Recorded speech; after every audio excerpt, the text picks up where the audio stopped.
Bem, boa tarde, minhas amigas, boa tarde, meus amigos. Nós estamos aqui na Sociedade de Estudos Espíritas Francisco de Assis, hoje, dia 1º de maio de 2025. Nesse horário das 16 horas, nós estudamos essa obra, Diversidade dos Carismas, Teoria e Prática da Mediunidade, de Hermínio de Miranda, nosso querido Hermínio. E nós estamos estudando o capítulo 16, Semiologia da Comunicação. E hoje nós vamos iniciar o item 6, os códigos. Mas antes de iniciarmos, vamos elevar o nosso pensamento ao alto, ao Mestre Jesus, o médico das almas, aos espíritos amigos, agradecendo essa oportunidade que nós estamos tendo de aqui nos reunirmos para mais uma oportunidade de estudo, para mais uma oportunidade de aprendizado. Que o Senhor, né, nos abençoe, o Senhor nos fortaleça e que possamos continuar a nossa caminhada, sempre buscando melhorar cada vez mais. Que a tua misericórdia, Pai, possa sempre estar ao nosso alcance. Graças a Deus.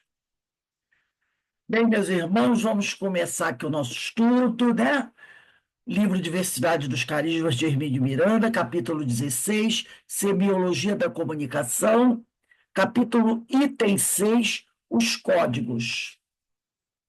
Semiologia, o capítulo 16 é Semiologia da Comunicação Mediúnica.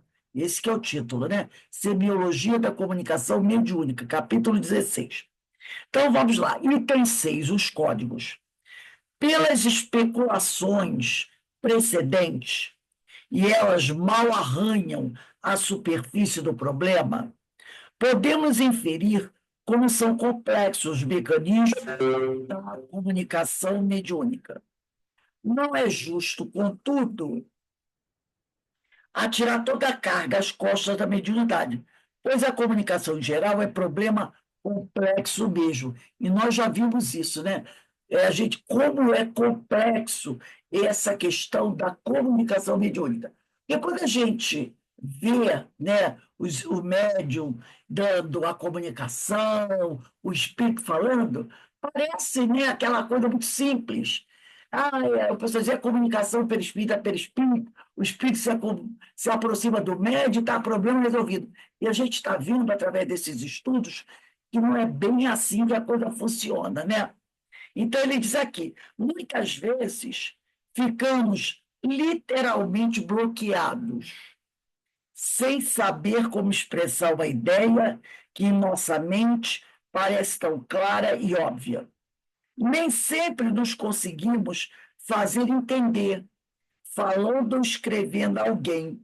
E, como de outras vezes, não entendemos a pessoa que deseja aflitivamente explicar-nos alguma coisa que lhe parece tão evidente por si mesmo. Então, ele está dizendo, né, que não é só na área mediúnica que essa comunicação é difícil. Às vezes, né, você quer conversar com alguém, uma pessoa, e você quer contar uma coisa para ela, explicar, expressar a sua ideia para aquela pessoa. E às vezes você fica com dificuldade de encontrar palavras para falar sobre aquilo.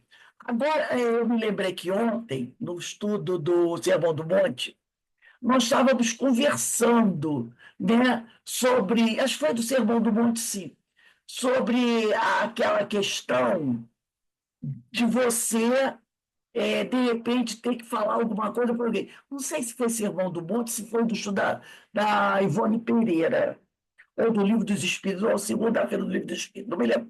Mas eu me lembro que a Ana Constantino, eu disse assim, eu estava conversando com uma amiga, e de repente ela começou a criticar o Papa Francisco, e eu fui e dei uma resposta para ela. Acho que foi segunda-feira, não foi? Do estudo do Livro dos Espíritos. Foi segunda-feira. Aí a velhinha falou, também aconteceu comigo assim, assim, assim. Eu peguei, uma amiga também veio falar umas coisas e eu fui. Aí a Ana Constantino falou assim, eu tenho dificuldade. Eu fico bloqueada, não foi? Foi segunda-feira, assim, no livro dos Espíritos. Aí a Ana Constantino falou assim, eu fico bloqueada, eu não consigo falar, eu fico com medo de a pessoa ficar magoada, de não ser compreendida. Então, o que ele está dizendo aqui? Muitas vezes, nós, aqui encarnados, no relacionamento uns com os outros, ficamos literalmente bloqueados, sem saber como expressar uma ideia, que em nossa mente parece tão clara e óbvia. Então, na nossa cabeça, a gente sabe o que a gente gostaria de falar. Está direitinho, ó, eu queria falar isso. Mas na hora de eu concluir, de colocar o pensamento, expor meu pensamento, eu não consigo, eu fico bloqueada. E aí ele disse, né? E aí ele diz, nem sempre nos conseguimos fazer entender. Às vezes você está conversando com alguém, você explica, fala, e você não consegue se fazer entender, falando ou até escrevendo alguém. E outras vezes a pessoa vem falar com a gente, e a pessoa fala do jeito dela fala, do jeito dela ser, usando as palavras dela, e a gente não consegue, né, entender o que aquela pessoa quer dizer para a gente. Então, para ela, aquilo que ela está falando é muito óbvio, é muito claro. Mas quando ela vem contar para mim, eu não consigo entender o pensamento dela. Ela explica, fala, é assim, essa. Você fica, meu Deus, eu não consigo entender direito o que essa pessoa pensa. Então, a gente veja que essa questão da comunicação não é uma coisa simples. Até entre nós que estamos aqui encarnados, esses bloqueios. Às vezes, quando eu quero expressar meu pensamento, quando eu quero até escrever para alguém, ou quando alguém vem falar comigo, que eu não consigo entender o que a pessoa está falando. Ou a pessoa, ou eu não consigo me fazer entender pela pessoa. Aí ele diz, e isso quando falamos a mesma língua, vivemos no mesmo contexto histórico, quer dizer, no mesmo tempo, geográfico, político, social, cultural, etc. Imagina a dificuldade se os contextos são diferentes do tempo e do espaço, da língua e dos costumes. Então, estamos aqui no Brasil, falamos a mesma língua, vivemos no mesmo país, temos a mesma cultura, estamos vivendo todos esse mesmo período, né, político-social, e mesmo assim, às vezes, a gente tem na nossa cabeça muito bem clara uma ideia, mas não consegue expressar essa ideia para outra pessoa compreender o que eu quero falar. E quando você, às vezes, a gente, hoje aconteceu comigo, foi hoje, não, foi ontem à noite. Eu estava num grupo, né, aqui de Petrópolis, e uma companheira fez um comentário. E eu coloquei bem claro lá o que eu estava falando. Bem claro mesmo. E o outro companheiro de grupo fez uma interpretação como se eu não tivesse escrito, né, o que eu escrevi. E aí eu respondi a ele assim: você leu o meu texto? Você está falando coisas que eu não disse. Leia o meu texto. Presta atenção que eu escrevi. E ele voltou dizendo coisas que eu não tinha dito. Aí eu, para não puxar, eu botei a mensagenzinha, puxei a mensagenzinha dele e botei assim, boa noite, e fui dormir. Por quê? Ele, intencionalmente, estava querendo criar uma polêmica, entendeu? Criar uma polêmica, ou ele realmente leu o meu texto e não entendeu patavina do que eu falei. Eu deixei bem claro lá, tudo direitinho, né? Então, aí ele diz aqui, agora, imagina, né, que ele está dizendo, se você, então, vai conversar com alguém que fala outra língua diferente da sua, né? e aí precisa de um tradutor. A pessoa vive num outro contexto cultural, geográfico, e que fica mais complicado ainda. Aí ela diz aqui, conta a Gina Serminara, no seu brilhante livro, deve ser Insights da Era de Aquários, algumas curiosidades acerca da tradução da Bíblia nas inúmeras línguas e dialetos do mundo. Nós sabemos que a Bíblia Sagrada foi traduzida para várias línguas, né? Por exemplo, na língua falada pelos índios da tribo Misqueto, na Nicarágua, não há a palavra perdão. Então, nessa língua dessa tribo da Nicarágua, não existe a palavra perdão, que também não existe entre os esquimós do Labrador. Para os índios da América Central, Nicarágua, América Central, né? Perdão tornou-se tirar de nossos corações os erros dos homens, do homem. Enquanto que para os esquimós, perdão ficou sendo ser capaz de não pensar mais disso. Quando eles, né, pegaram a Bíblia Sagrada para traduzir para a língua dessa tribo da Nicarágua, para a língua dos esquimós, e na Bíblia Sagrada aparece a palavra perdão, não é? Na Bíblia tem a palavra perdão inúmeras vezes. Desde que aparece na Bíblia a palavra perdão, e eles querem traduzir na língua dessa tribo, eles não traduzem perdão, eles botam assim, apareceu lá da Bíblia, perdão, tem que traduzir. Eles escrevem, tirar de nossos corações os erros do homem. Se for para os esquimós, tem que botar, será capaz de não pensar mais disso? Aí a gente pensa assim, né? Tirar de nossos erros os erros, tirar de nossos corações os erros do homem. Será que isso dá uma definição exata do que nós entendemos como perdão? Eu acho que fica meio, né, dúbio. A outra tradução para os esquimós, ser capaz de não pensar mais nisso. Será que eu, sendo capaz de não pensar mais naquilo, significa que eu perdoei, literalmente? Ser capaz de não pensar mais nisso. Então, eu vou esquecer, mas o perdão não significa que você tenha que esquecer o fato de não pensar mais naquilo. Ora, de repente, pode acontecer com você alguma coisa que faça você lembrar o fato. Você pode encontrar a pessoa, vamos dizer que a pessoa tenha te magoado na casa, você estava na casa de uma outra pessoa, e aquela pessoa te magoou na casa daquela pessoa. Quer dizer, você estava na casa da tua prima, e uma vizinha, uma amiga sua te magoou no dia que você estava na casa daquela prima. Será que aí você perdoa? Perdoei a pessoa, deixa para lá. E um dia você vai na casa da prima, e essa pessoa chega. Será que você não vai lembrar? E aqui, há uns anos atrás, ontem ou um mês atrás, aconteceu um fato. Eu estava aqui quando ela chegou e deu aquele bafafá que deu. Olha, você lembrou. Você lembrou.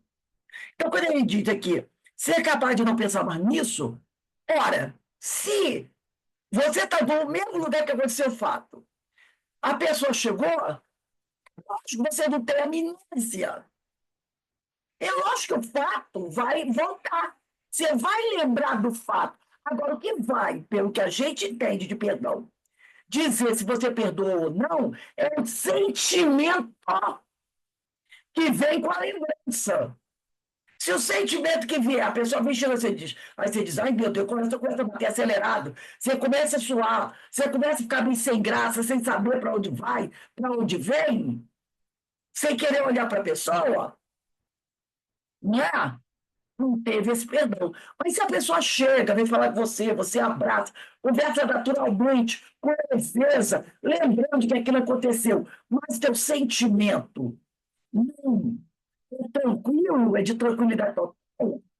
Você esqueceu, você perdoou. Então a gente vê que aqui, para o pessoal da Nicarágua, da tribo da Nicarágua, tirar de nossos corações os erros do homem, né? O perdão não fica ali explicado por essa frase. Nem o outro ser capaz de não pensar mais nisso. Mas como eles não têm na linguagem deles a palavra perdão, se não tem a palavra perdão, não tem o sentido que nós damos a ela. É igual a palavra saudade. Tem algumas línguas que não existe essa palavra saudade. Como é que você vai traduzir a palavra saudade com o sentimento que você que conhece essa palavra tem? Fica complicado, né? Então, tu diz aqui, aliás, ela começa o capítulo 23 de seu livro, essa escritora, né, o nome dela, Gina Serminara. Ela começa o capítulo 23 de seu livro com uma frase de Shakespeare. O livro dela é Insights, quer dizer, lembranças da Era de Aquário. Então, ela diz aqui, o livro dela, olha só, ela começa com uma frase de Shakespeare: to be ou não to be, that's the question. Quer dizer, ser ou não ser, eis a questão. Tradução, né? To be ou não to be, that is the question. Quer dizer, ser ou não ser, eis a questão. A famosa fala de Hamlet foi traduzida do inglês para o francês em seguida para o alemão. Traduziram isso do inglês para o francês e depois para o alemão. E depois do alemão para o italiano. E, finalmente, foi retraduzida para o inglês. Só nesse pequeno giro, eles passaram para o francês, para o alemão, para o italiano e depois voltaram para o inglês. Só nesse pequeno giro, através de 3 línguas modernas e ricas, a frase voltou quase irreconhecível. Olha como ficou a frase: ser ou não ser, eis a questão. Ficou assim: não é isso. Então, traduziram para o francês, traduziram para o alemão, traduziram para o italiano, e depois do italiano, no sentido que ficou no italiano, passaram para o inglês. E ficou assim: é ou não é? É isso. Porque quando fizeram a tradução do italiano para o inglês, ser ou não ser, eis a questão, virou: é ou não é? É isso. Porque cada língua fez a sua tradução. Então, o francês traduziu do inglês. Aí o italiano traduziu do francês. Né? Não, o francês traduziu do inglês. Aí o alemão já pegou a tradução francesa. O italiano pegou a tradução do alemão. E depois o inglês pegou a tradução do italiano. E virou. É isso. Né? Nós estamos no item 6, capítulo 16. Procura o capítulo 16, Denise. Achou? Achou o número 6? Os códigos? No capítulo 16. Agora nós estamos O PDF é 279.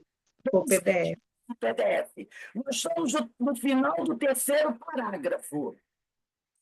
No item 6, os códigos. Então, você vê, ser ou não ser, eis a questão, virou. É ou não é? É isso. Totalmente, né? Sem sentido. Um verdadeiro horror que ele colocou aqui. E isso com a ideia já posta em palavras, ou seja, que não depende mais da interpretação de um pensamento. Então, ele pegou já a frase traduzida, a frase já traduzida num livro. Achou, Denise? A frase traduzida num livro. Simplesmente foi fazendo assim. Estava lá em inglês, como no nosso livro está em inglês, daqui traduz para francês, aí o alemão pega o texto em francês, traduz para alemão, o italiano pega a frase em alemão, traduz para o italiano. Aí depois o inglês pega a frase agora do italiano e traduz para o inglês de novo. E compara. o original em inglês e depois o resultado de tantas traduções. Se perdeu. Aqui eu me lembrei, sabe o quê? Daquela técnica que o pessoal faz assim, da mensagem para o telefone. Eu pego o telefone e digo uma coisa para você. Aí você pega, eu mando para a Denise. A Denise pega o que ela entendeu, que eu falei para ela, e fala para a Ana. Aí a Ana pega o que ela entendeu que a Denise falou para ela, fala para a Tânia. Aí a Tânia pega o que ela entendeu da Ana, fala para a Ana Brito. Aí a Ana Brito pega e diz assim: eu vou ligar para a Denise. Ó, Denise, a Tânia me falou isso, isso, isso. Aí a Denise, mas não foi isso que eu disse. Não foi isso que eu disse. Quer dizer, quando chegou na Ana Brito, já estava totalmente descaracterizado do que a Denise falou originalmente. Né? Então, ele diz aqui, e isto com a ideia já posta em palavras, ou seja, que não depende mais da interpretação de um pensamento. Se Shakespeare, como espírito, desejasse transmitir algum, algum médium, conceito semelhante, qual seria o seu pensamento interpretado? Talvez algo como isso. O grande problema é saber se vale ou não vale a pena viver. Ser ou não ser, eis a questão. Né? Então, talvez o pensamento de Shakespeare enviado para o médium, esse ser ou não ser, eis a questão, ele traduzisse assim: o grande problema é saber se vale ou não vale a pena viver. Então, será que eu existo mesmo? Eu sou apenas um louco que pensa ser Hamlet? Ou ainda, eu existo porque penso. Eu penso porque existo. Então, costumo dizer, aí diz o Hermínio Miranda, e escrever que muitos importantes ramos do conhecimento humano estão à espera da contribuição vital e decisiva da realidade espiritual, para saírem de seus impasses e de suas perplexidades. Aqui eu entendi isso da seguinte maneira, que tem muita coisa no plano espiritual para ser revelada para nós. Tem muitas informações, mas que talvez esses espíritos, e talvez já esteja até na hora da gente receber essas revelações, mas que há talvez um impasse desses espíritos. Por quê?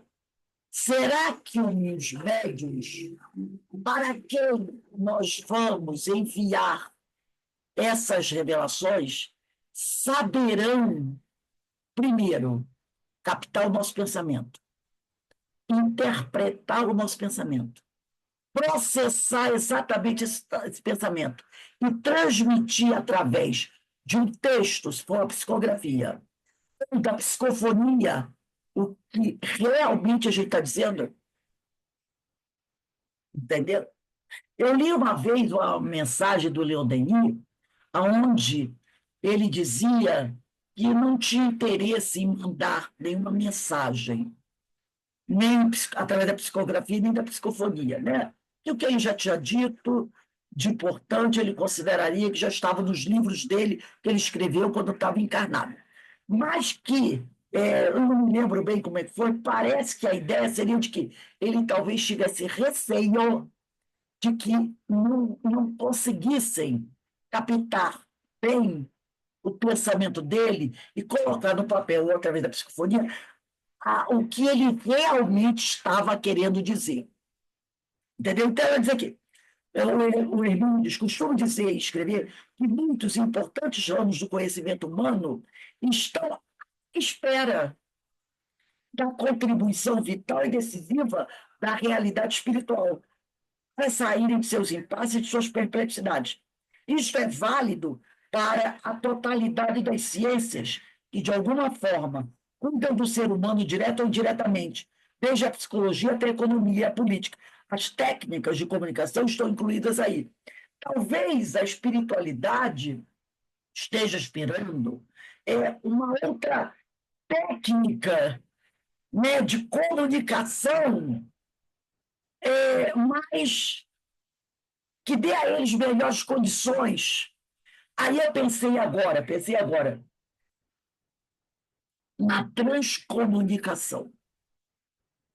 Há muitos anos atrás, lá no CEOI, eu estava assistindo uma palestra do Luiz Carlos, acho que o nome dele era Luiz Carlos Formiga. Não me lembro bem, eu acho que era isso mesmo. Mas a gente chamava ele só por Formiga, Formiga. E ele falou que já tinha escrito alguns livros, né? Era um grande palestrante, eu nem sei se ele está encarnado. A esposa dele também é palestrante. E que ele, uma vez, estava no escritório dele, quando ele viu o teclado do computador dele funcionando. E ele ficou achando aquilo estranho, sabe? O computador dele ali, pá, pá, pá, pá, pá, pá, pá. Quando ele olhou para a tela do computador, tinha uma mensagem. Uma mensagem. E assinado o nome do amigo espiritual dele, que ele disse que o amigo espiritual dele era um português. Acho que era Manuel, uma coisa assim, assinava assim como Manuel. E ele deduziu que era um português. Né? E aí, ele leu aquele texto, o que, que ele fez? A, o computador dele era ligado à impressora, ele foi, apertou o botão, imprimiu o texto. E ele viu que era uma mensagem psicografada. Então, ali, não, tudo bem, ele poderia ser médio, ele poderia estar doando o ectoplasma dele, mas a comunicação saiu direto do espírito no computador dele. Entendeu? Então, não teve ele que interpretar nada. O espírito escreveu direto no computador. Tem outros também que usavam um tipo de. Era um rádio. Ligavam aquele rádio, né? Era um rádio assim, meio especial, sintonizavam uma determinada onda e ouviam a voz dos espíritos falando com eles diretamente através daquele rádio, sem psicofonia. Havendo, é claro, doação de ectoplasma do médium, mas sem psicofonia, a voz sem rádio, como já aconteceu também na televisão. Então, a transcomunicação, que já vem sendo estudada há muitos anos, né? Mas ainda não é usada com aquela, né, clareza, com aquela assiduidade, talvez seja o meio de evitar esse tipo de coisa. O médium senta à frente do computador, faz a doação de ectoplasma, as teclas do computador vão funcionar naturalmente, sem o médium encostar o dedo ali, e até o médium encostando, como era no passado, né, tocando em cima da tabuinha, e os espíritos, né, o médium encosta o dedo na tecla, né, e os espíritos digitam ali o pensamento. Então, o que ele diz é que as técnicas de comunicação estão incluídas aí. Então, talvez muitas informações estejam para vir, mas como o sistema de comunicação ainda é um sistema que pode levar a uma deturpação de mensagem, talvez muita coisa ainda não esteja chegando, esperando, né? Ou bons médios como Divaldo, Chico, Ivone Pereira, né? Médios muito bem equilibrados, né? Mas esses médios que não resta dúvida nenhuma, né? Da, de conseguir realmente se manter sem interferir no mínimo possível. Mas a gente sabe que tem médios bons assim, mas não são muitos. Então, eu acho que isso também dificulta um pouco esse processo de comunicação.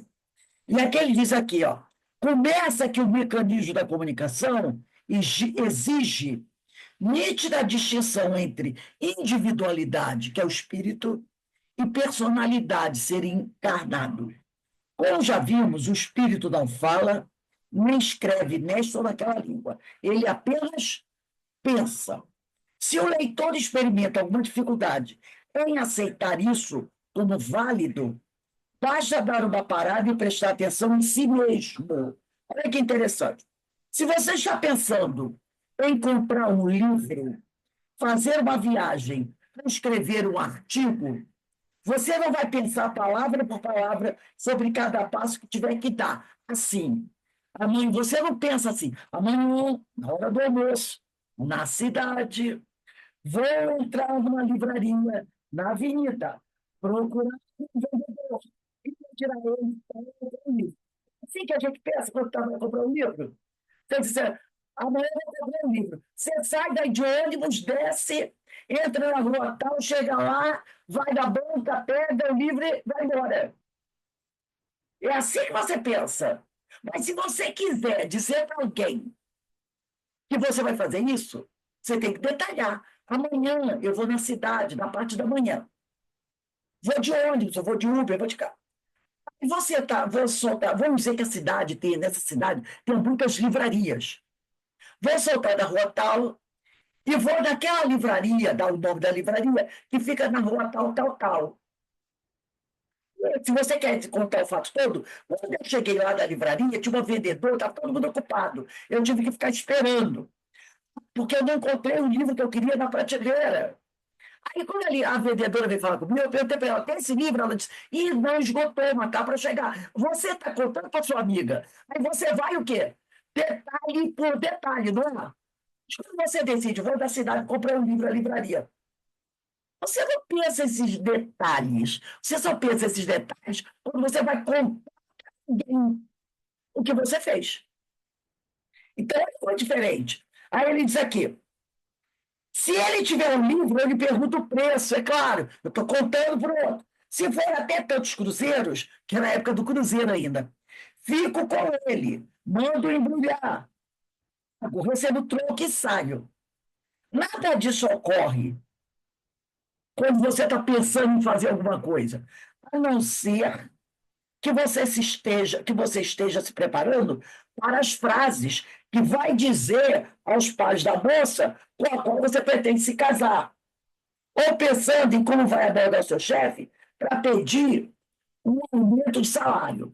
Aí sim, se você, por exemplo, quer falar com o seu chefe para pedir um aumento de salário, você fica o quê? Ensaiando, não é? Você ensaia. Ah, eu vou amanhã, assim que eu chegar de manhã da empresa, eu vou entrar, vou lá no banheiro, bebo água, me arrumo direitinho, sento, fico esperando a melhor hora que eu ver o patrão lá desocupado. Aí você ensaia na sua cabeça, passo a passo, né? Aí eu entro na sala dele, sento, dou um sorriso, digo isso para ele. Observe, se ele tiver de cara feia, eu não falo nada. Né? Eu dou uma desculpa, volto à escola e vou embora. Então, aí você está ensaiando, você vai fazer. Mas se não tem esse detalhe, você tem toda a liberdade. Ah, amanhã eu vou conversar com ele. Chega lá, é diferente. É diferente, né? Aí ele diz aqui: nesses casos, costumamos ensaiar algumas expressões. Se a coisa é de caso pensado, você começa a ensaiar algumas expressões, o que raramente dá certo, aliás, porque na hora mesmo sai tudo diferente, né? Você ensaia. Chega na hora, você fala, você diz, meu Deus, eu não devia ter falado, não era isso. Ensaiei tanto para falar tanto e não deu certo. Às vezes você ensaia, já aconteceu, você ensaia aquilo, parece que o texto, a conversa que você vai ter, vai levar uma hora. Você ensaia uma hora, tudo. Chega na hora, você rapidinho. Aquilo que você calculou na sua cabeça ia levar uma hora, porque na sua cabeça ia dar uma volta aqui, ia dar outra volta aqui. Você elaborando, ensaiando, não, eu vou fazer assim, vou fazer assim. Na hora que você chega, aquelas curvas, voltas, que você ensaiou que ia dar, você não dá. Você chega e né? Então sai tudo diferente. O certo é que toda a decisão de comprar um livro ou pedir aumento é formulada no impulso. É simplesmente pensada no nível onde a palavra não aparece, porque não se faz necessária. Então, quando você está pensando, você está pensando assim, eu amanhã vou pedir aumento. A-M-A-N-H-A, com tio, né? Eu amanhã, V-O-U-D-I-R-A-U-M-N-E-T-O, ponto final. Você não pensa assim. Você não pensa as palavras. Quando eu digo amanhã eu vou pedir um aumento, a palavra amanhã não vem na minha cabeça escrita, né? Estou com vontade de comer um doce de coco. Eu falo, mas a frase escrita não aparece na minha cabeça. Estou pensando. Só quando você para, estou. Aí você para e você visualiza a palavra estou, né? Pensando. Agora eu estou visualizando a palavra pensando. Mas eu não falo visualizando a palavra. Eu falo, estou pensando comer um doce. Saiu. Eu não vi as palavras. É o meu pensamento. Quem captar o meu pensamento e é o médium, o seu o cérebro perispiritual, ele que vai captar. Estou pensando com um doce. E a responsabilidade dele de captar esse pensamento meu. E vai. Ele pega com o cérebro perispiritual dele. Aí ele manda para o cérebro, para a área do meu cérebro responsável pela memória. E é ali que ele vai processar essa frase. Ele está pensando em comer um doce. Se ele vai fazer a psicografia, agora ele tem que escrever essa frase. Ele ou ela está pensando em comer um doce. Então, fez a psicografia, deu para alguém. Ou então ele vai falar para o outro.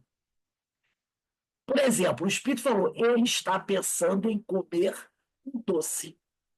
Se o médium não tiver muito conhecimento ortográfico, não souber falar bem, em vez de dizer está pensando, ele vai dizer ele está pensando em comer doce.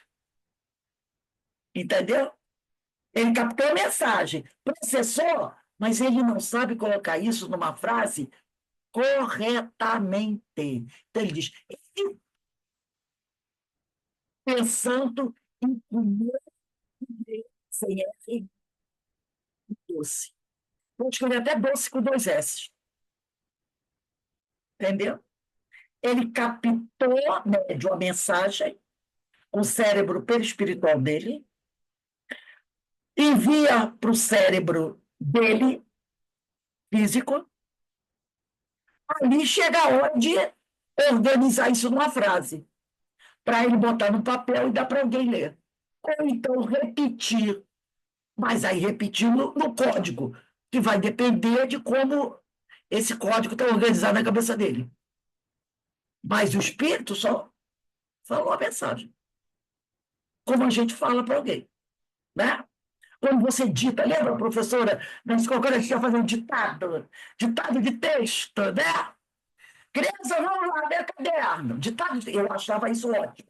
Ditado, depois você pegava e ia analisar, né, quando a criança está escrevendo. Bota aí, título, né? Mamãe foi à feira. Aí a criança escuta, a mamãe foi à feira e, já conhecendo o código, primeira frase, início de frase, longe do canto, que é o primeiro parágrafo, letra maiúscula. No início, você até fala, gente, não esqueçam, hein? Parágrafo, longe do canto. Primeiro, começa com letra maiúscula. Depois, a criança, você fala, título, quando mundo coloca lá, primeira frase. Tem criança que já conhece a estrutura, ela já botava lá, o dedinho dela longe do canto, letra maiúscula, ontem, pronto. Ela está traduzindo a fala da professora que não está pensando a palavra, está falando. E ela está captando a mensagem e ela processando dentro do código linguístico que ela já tem na mente dela, com toda a pontuação, a acentuação, tudo direitinho. Né?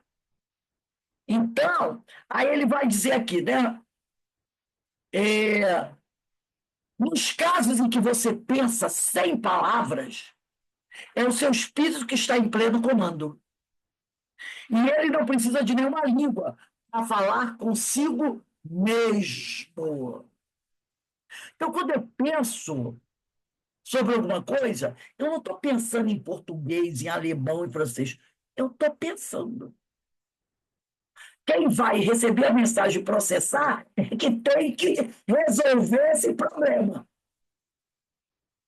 Porque se o espírito está falando, está mandando a mensagem para ela, se ela está na Inglaterra, ela vai ter que traduzir, escrever em inglês.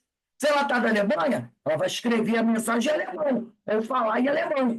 Mas o espírito não tem que se preocupar com isso. Ele está mandando o pensamento dele, né? Então, aí você vai entender por que um Chico Xavier, um Divaldo, recebe mensagens de um Victor Hugo, que era francês, né? E de outros espíritos que viveram em outros países, falando outras línguas estrangeiras. Então, eles aqui, nos casos em que você pensa sem palavras, o seu espírito está em pleno comando, né? Deixa eu só colocar aqui uma coisa, peraí. Opa, deixa eu ver aqui. Hum, não, peraí.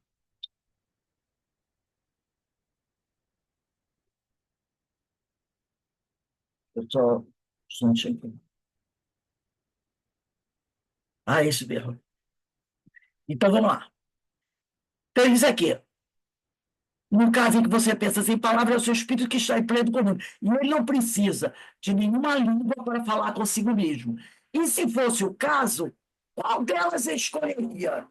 Diante de tantas que já falou sua personalidade em outras quantas vidas. Então, o espírito vai falar com ninguém, com o médium. Não. Mas alguém disse assim, então, o espírito fala assim. E em que língua o espírito vai falar? Porque aquele espírito já reencarnou em vários países. Ele já foi italiano, já foi alemão, ele já foi francês, ele já foi brasileiro. Então, qual a língua que ele vai escolher? Nós. Nós, é na cara que nós não nascemos, todas as nossas reencarnações foram do Brasil? Impossível. Que o Brasil só existiu a partir de 1500. E a gente vem encarnando há milhares e milhares e milhares de anos. Então, no Brasil, no máximo, talvez tenhamos tido 3 reencarnações. De 1500 para 2025, né? 500 e poucos anos, no máximo estourando 3. Fora isso, foram outros países. Nós falamos outros dialetos. Então, qual a língua que eu vou escolher? Né? Então, ele está aqui. Sempre que você quer comunicar-se com outra pessoa, contudo, já precisa da palavra ou de algum outro símbolo que tenha para essa pessoa o mesmo significado que tem para você. Então, nós estamos aqui, encarnados. Eu quero conversar com a Denise, com a Ana. Então, eu vou ter que usar o quê? A palavra como eu estou usando agora. Aí eu estou precisando usar a palavra. Vamos dizer que eu fosse surda-muda, fosse conversar com outra surda-muda. Eu ia usar o quê? Libras. Libras. Uma linguagem? É. E se a pessoa fosse cega? Braille, não é? Eu escreveria uma mensagem em braille, a outra pessoa que é cega receberia a mensagem e ela leria em braille. Então, entre nós encarnados, nós precisamos da palavra ou de algum símbolo, como braille, né? Como a linguagem de sinais. E mesmo assim, a linguagem de sinais ainda tem um probleminha, né? Porque a gente sabe que a linguagem de sinais não são todos os mesmos sinais em todos os países. Entendeu? De país para país, há modificações de alguns sinais. O braille, não, eu acredito que não, mas para a linguagem de sinais tem diferenciação. Então, ele está aqui. Em outras palavras, esse símbolo tem que ser comum a ambos. Então, para que eu fale e vocês entendam, nós temos que conhecer o quê? A mesma língua, os mesmos sinais. Daí o termo comunicar, ou seja, tornar comum. A palavra comunicar quer dizer isso, tornar comum, de forma que todos nós possamos nos entender. Quando eu falo e vocês não entendem, não teve comunicação, não tem comunicação. A palavra é, portanto, um código de comunicação, um símbolo, uma convenção. Ficou acertado, por exemplo, que juntando ali, que juntando é, as letras PATO, temos em português a representação escrita de um palmípede. Palmípede quer dizer animais que é o pato, né, no nome científico. Um palmípede que suscita ou não em nossa mente a imagem correspondente. Então, quando alguém fala para mim, um pato, eu automaticamente já vem da minha cabeça um animal de duas patas, cheio de pena, tranquilamente. Eu já, a não ser que eu não conheço o animal, que eu nunca tenha visto aquele animal. Mas se eu já vi, falou pato, galinha, opa, cobra, rato, eu já sei. Né? Traduzir, aí ele diz assim, temos em português a representação escrita de um palmípede, que suscita ou não em nossa mente a imagem correspondente.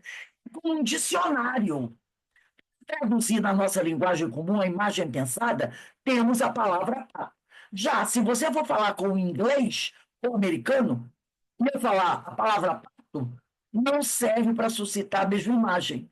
Ou, por outra, não corresponde à imagem do palmípede que tanto o brasileiro como o inglês e o chinês têm em mente. Então, se eu chegar para o chinês e falar assim, o pato está na lagoa,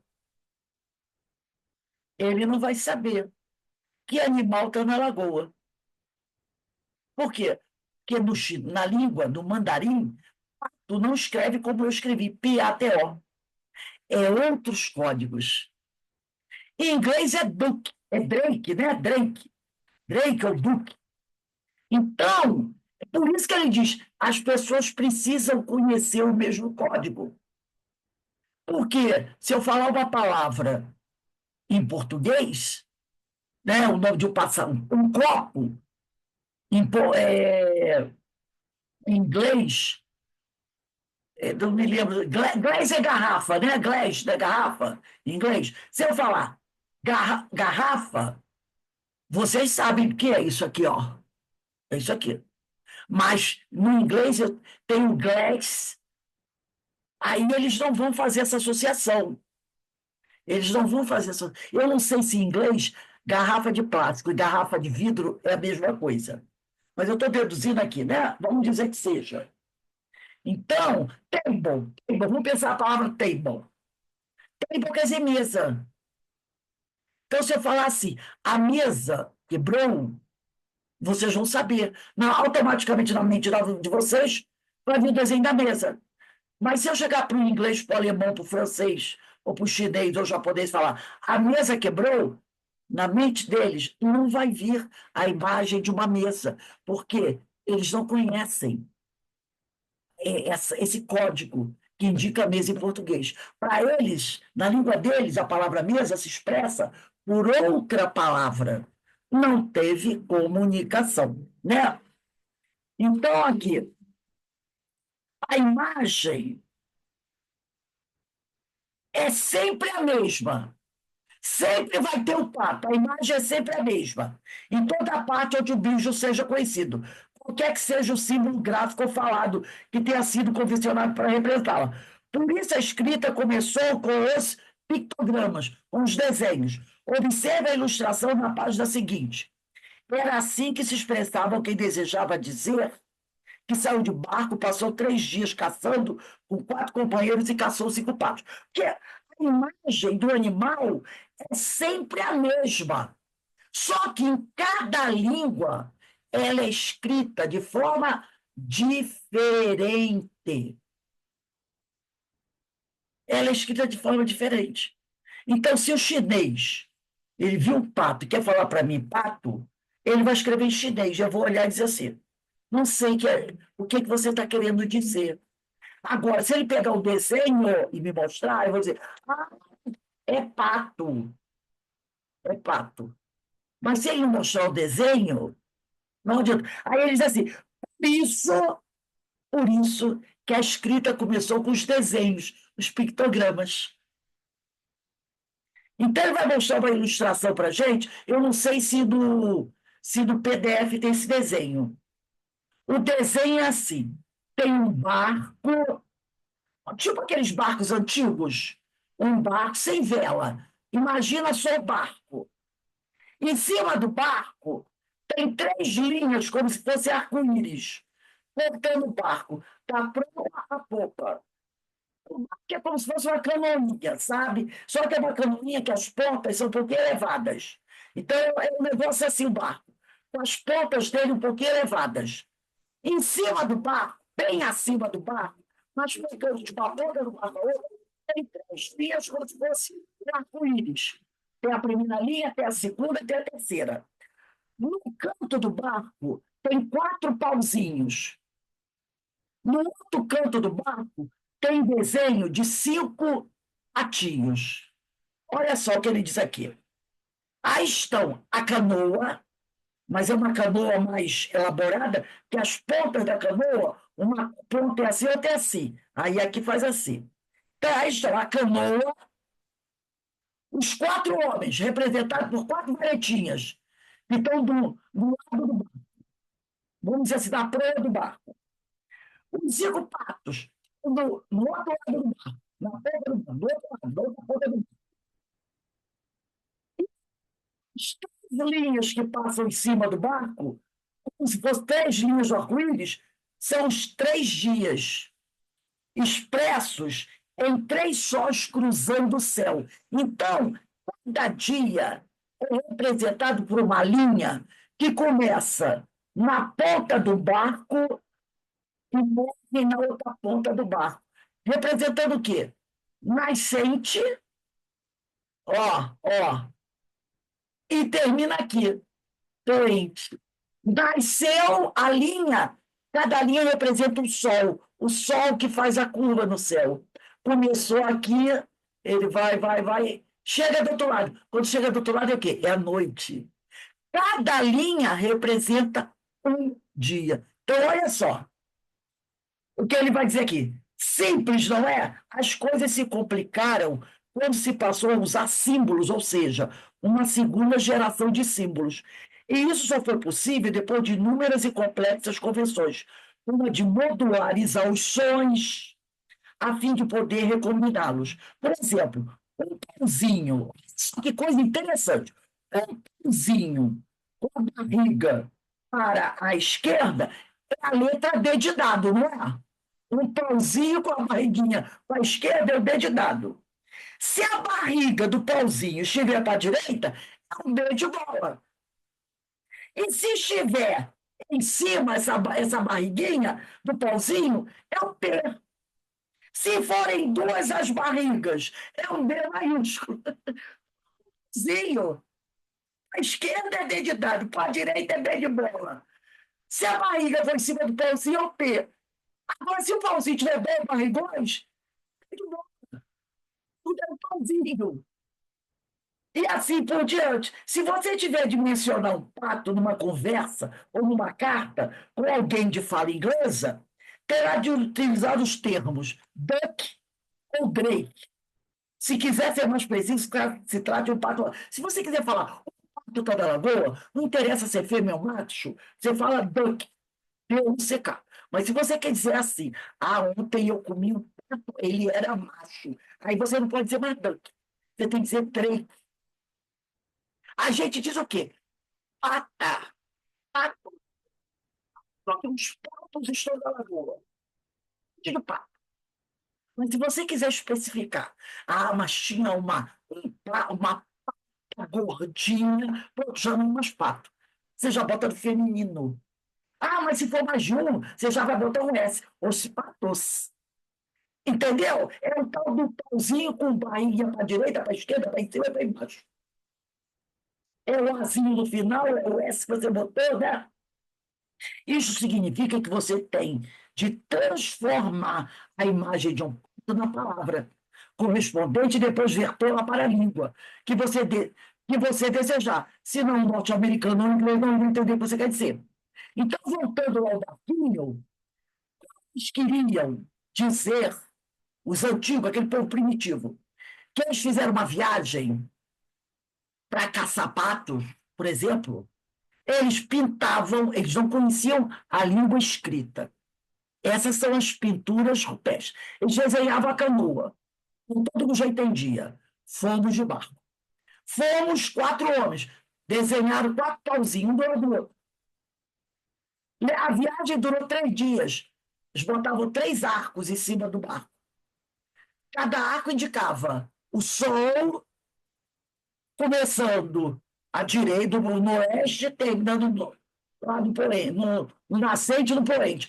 Cada arco indicava um dia, o sol passando no céu. E os 5 patinhos que nós caçamos. Pronto, quem olhasse já entendia. Que eu conhecia o sistema, que era todo de desenho, né?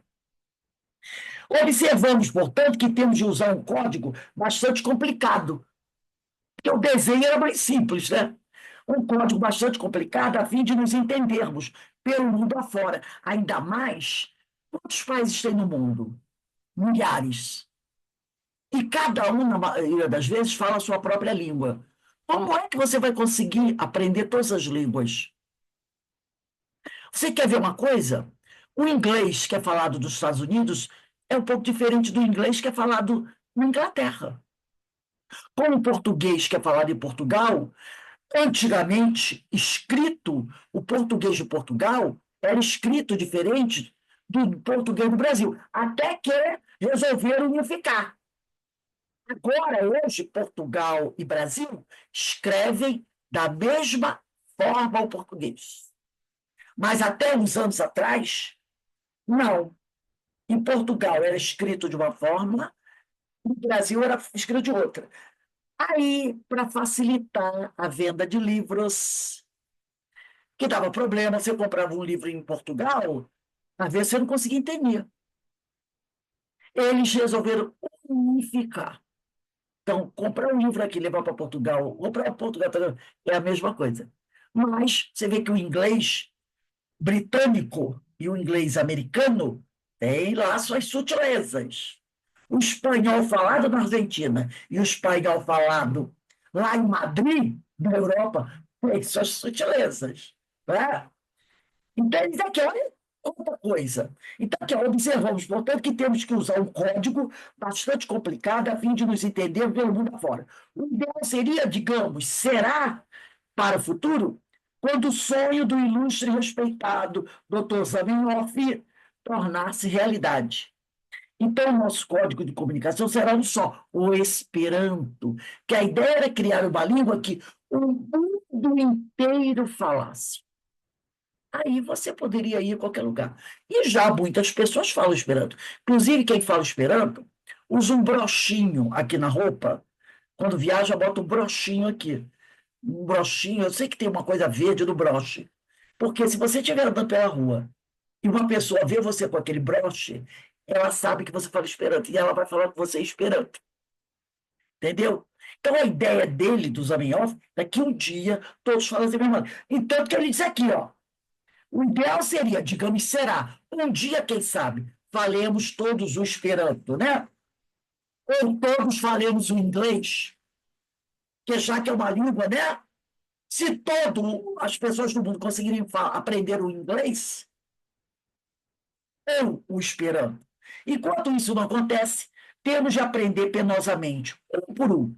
E somos considerados verdadeiros gênios quando sabemos manipular com relativa segurança 8 ou 10 desses códigos. Uma pessoa que fala em 10 línguas é considerada um gênio, né? Mas que é isso ante os milhares que existem por aí? Vivos e mortos, línguas e dialetos. O que são falar 10 línguas frente às milhares de línguas que é falada do mundo? E aqueles dialetos, que tem o dialeto também. Por exemplo, em Portugal, fala-se português, mas tem regiões de Portugal onde é falado um dialeto que o cara que mora em Lisboa não entende. É aquele dialeto de aldeia. Não entende de jeito nenhum. E é o mesmo país. Mas tem o tal do dialeto. E fica complicado para a pessoa entender. Né? E ainda tem a língua, que já o pessoal chama de língua morta, mas que quando você encontra um documento, você quer ler aquele hieróglifo, você quer ler aquela língua lá da Babilônia. Ninguém fala mais a língua da Babilônia, mas tem os documentos. Então você tem que encontrar alguém que seja um estudioso daquela língua chamada morta para traduzir aquele documento. Só que é outro código totalmente diferente, né? Linguagem cuneiforme, que era só aquelas cunhas, feito aqueles desenhos na argila. Tem especialistas que sabem ler aquilo, né? Mas não é uma língua que se fala mais nas escolas. Não é de se admirar que seja tão confusa a humanidade, pois não consegue entender-se adequadamente. Claro que a gente não consegue, né? Então, agora imagina a espiritualidade tentando se comunicar com a gente. Olha a confusão, olha o problema. Então, a gente realmente, né, tem que ter essa compreensão.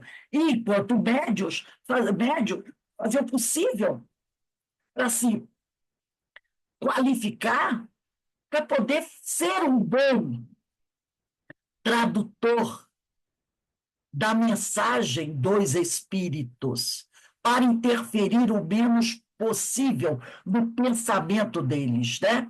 E saber fazer essa tradução do pensamento do espírito, para que as pessoas possam aproveitar da mensagem que vem do alto. Então, realmente é uma coisa muito interessante, né? E a gente tem que passar para pensar nisso, né? Bem, nós vamos parando por aqui. Hoje são dia. Hoje, na verdade, hoje é 1º de maio. Dia 8, a gente vai entrar aqui, ó. Mecanismos de conversão. 8 de maio de 25. Mecanismo de conversão. Realmente, né, a gente percebe o quanto é difícil para o homem se comunicar, né?